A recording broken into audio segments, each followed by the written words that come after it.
अस्सलाम वालेकुम students, I am Zainab Fatima, your science teacher. तो हम पढ़ रहे थे यूनिट नंबर 10 जो कि है लाइट के बारे में। हमने उसमें काफ़ी रिफ्लेक्शन, रिफ्रैक्शन जैसे फिनोमेनास भी पढ़े और हमने ये भी पढ़ा कि प्रिज्म और स्पेक्ट्रम क्या होता है। उसी को आगे हम अब कंटिन्यू करने जा रहे हैं। तो आइए शुरू करते हैं। Colours of a spectrum. Last lecture को एंड करते हुए दो डेफिनेशंस मैंने आपको बताई थी, वो मैं आपके लिए रिवाइज कर देती हूँ। Number 1 was prism. प्रिज्म क्या होता है? It is a triangular transparent material object that refracts light. मतलब ये आपके सामने बना हुआ है प्रिज्म। ये एक ट्रांसपेरेंट डेंस मटेरियल का एक ऐसा इंस्ट्रूमेंट है जिससे लाइट रिफ्रैक्ट करती है। दूसरी डेफिनेशन हमने पढ़ी स्पेक्ट्रम की। स्पेक्ट्रम क्या होता है? जब व्हाइट लाइट इस प्रिज्म में से क्रॉस करती है तो वो रिफ्रैक्ट करती है और एंड में रिफ्रैक्शन का प्रोडक्ट वो व्हाइट लाइट नहीं रहता बल्कि डिफरेंट कलर्स हो जाते हैं। अब वो डिफरेंट कलर्स के स्प्रेड को हमने कहा था स्पेक्ट्रम। तो देखते हैं ये स्पेक्ट्रम ओरिजिनेट कैसे हुआ। Spectrum was discovered by sir Isaac Newton. Sir Isaac Newton का आपने नाम पहले भी सुना होगा।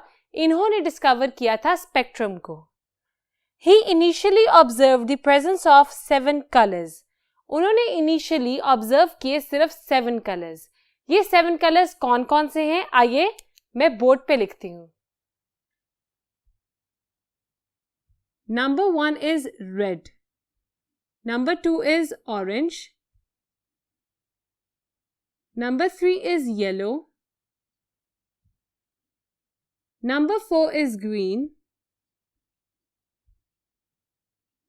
Number 5 is blue. Number 6 is indigo. And the last one is violet. That completes the 7 colors. अब ये 7 colors उसने initially observe किए, मगर उसके अलावा Later two more colors were discovered, infrared and ultraviolet. Later उसको पता चला कि इन 7 colors के अलावा भी 2 colors मौजूद हैं। अब वो colors हमें यहाँ क्यों नहीं नजर आ रहे, वो हम पढ़ेंगे अपने नेक्स्ट बोर्ड पर। पहले मैं आपको ये बता दूं कि स्पेक्ट्रम की हैं 2 टाइप्स। एक हो गई विजिबल जो आपके सामने है, मतलब जिसमें है 7 colors मौजूद। दूसरा है इनविजिबल स्पेक्ट्रम, वो स्पेक्ट्रम जिसमें है इंफ्रारेड और अल्ट्रा वायलेट कलर्स। अब हम देखते हैं ये कलर्स हमें नजर क्यों नहीं आ रहे।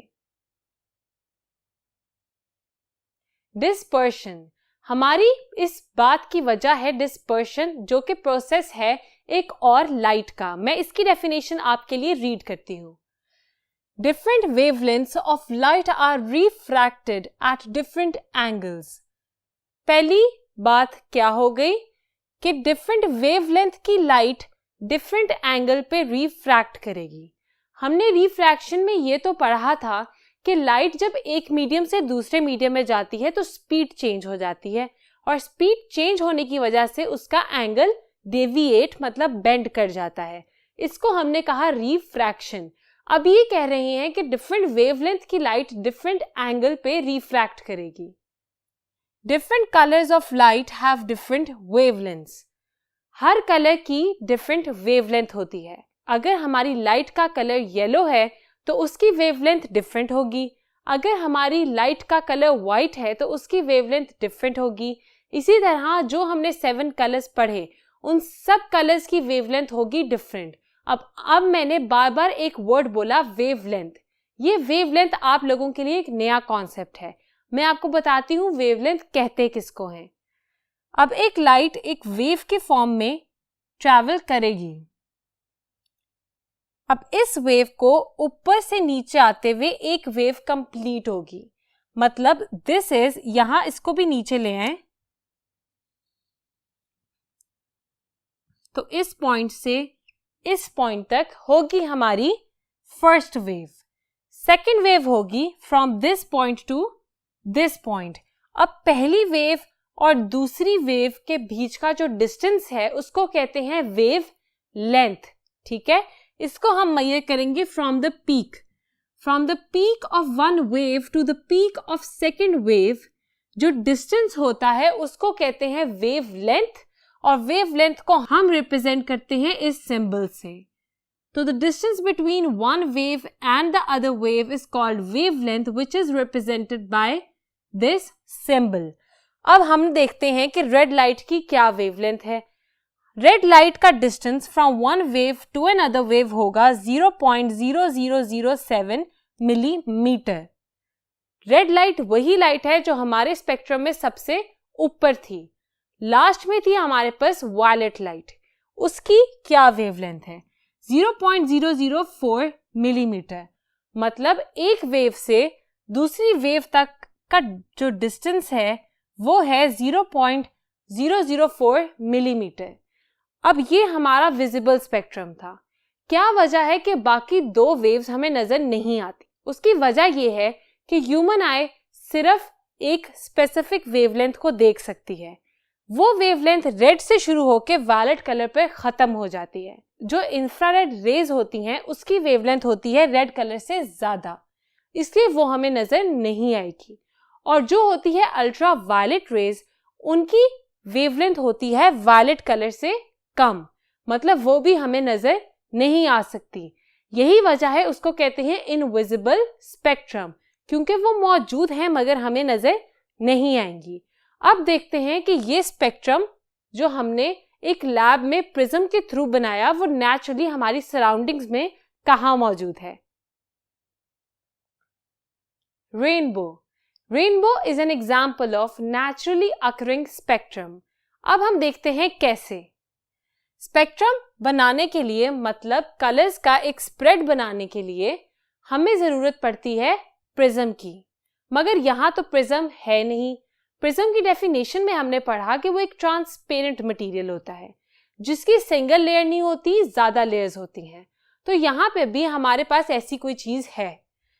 सन will act as the source of light, rain drops will act as prism. Rain drops भी ट्रांसपेरेंट होते हैं और मोटे होते हैं। अब रेन ड्रॉप से जब सनलाइट रिफ्रैक्ट करेगी तो एक और तरह से स्प्रेड कर देगी कलर्स को। अब यहां पर कलर्स किस सीक्वेंस से होंगे? The colour pattern of a spectrum is fixed. अब इसका क्या मतलब है? हमने पीछे पढ़ा स्पेक्ट्रम में कौन कौन से कलर्स होते हैं। अब मैंने वो कलर्स रेड से शुरू किए, वायलेट पे खत्म किए। उसके बाद हमने पढ़ा कि वेवलेंथ क्या होती है। तब हमने ये भी देखा कि मैक्सिमम वेवलेंथ जो हमें नजर आती है वो है रेड की, और मिनिमम वेवलेंथ जो हमें नजर आ सकती है वो है वायलेट कलर की। अब देखते हैं वेवलेंथ का इसके फिक्स होने से क्या ताल्लुक है। Shorter the wavelength, more will be the refraction. अब रेड कलर की वेवलेंथ है ज्यादा। वेवलेंथ ज्यादा होगी तो लाइट कम बेंड करेगी। कम बेंड करने का मतलब है वो थोड़ी सी रिफ्रैक्ट करेगी। अब जो एंड वाला हमारा कलर है वायलेट, उस कलर की लाइट जो है वो ज्यादा रिफ्रैक्ट करती है। व्हाई? बिकॉज उसकी वेवलेंथ है सबसे छोटी। अब सबसे छोटी वेवलेंथ वाला सबसे ज्यादा रिफ्रैक्ट करेगा। यही वजह है कि कम रिफ्रैक्ट होने वाला कलर टॉप पे आता है और सबसे ज्यादा रिफ्रैक्ट होने वाला कलर एंड पे आता है।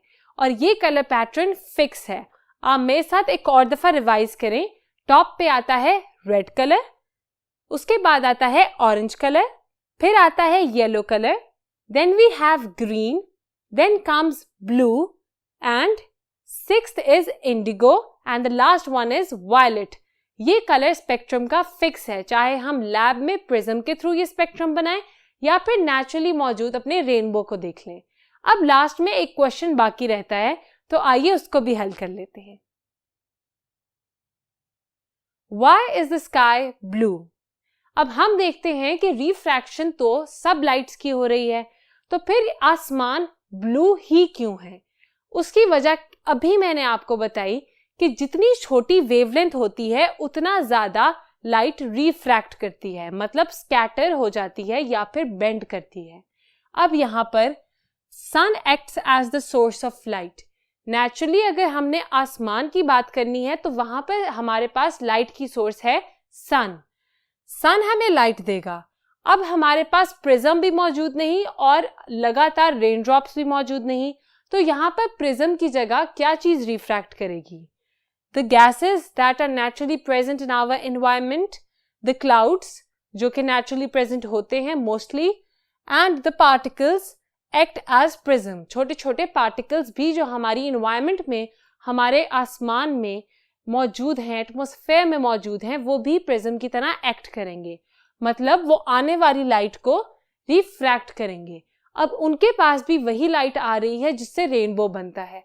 इस लाइट को जब वो रिफ्रैक्ट करेंगे तो जो शॉर्टर वेवलेंथ की लाइट्स होंगी, मतलब ब्लू, वायलेट और इंडिगो, मतलब they will refract the most.